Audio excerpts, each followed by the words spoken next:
ఉద్యమంతా సమానత్వం హాయా ఈక్వాలిటీ. ఏంటంజు ఇద్దరు కలిసి ముగ్గులు కూడా వేసేస్తున్నారా? మీరు కూరగాయలు కట్ చేస్తున్నారు, మీరు బట్టలు కూడా ఆరబెడతారా? ఇంట్లో ముగ్గులన్నీ అంజు వేసిందండి, అందుకే బయట ముగ్గు నేను వేస్తున్నా. సమానత్వం. ఏమైందండి? మా అమ్మ నీకు ఫోన్ చేసి తిట్టింది కదా, అందుకే మీ అమ్మ నాకు ఫోన్ చేసి తిట్టమని చెప్తున్నా. సమానత్వం.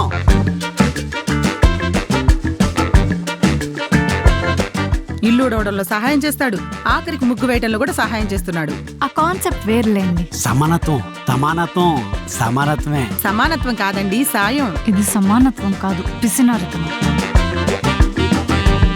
I think I'm pregnant. అంటే నేను అయ్యే కమల్ గారు అత్తీసారేంటండి? మీరు నా షర్ట్ ఎండేశారు కదండి, నేను మీ జాకెట్ ఎండేస్తా. సమానత్వం. కావాలా ఇలాంటి మొగుడు?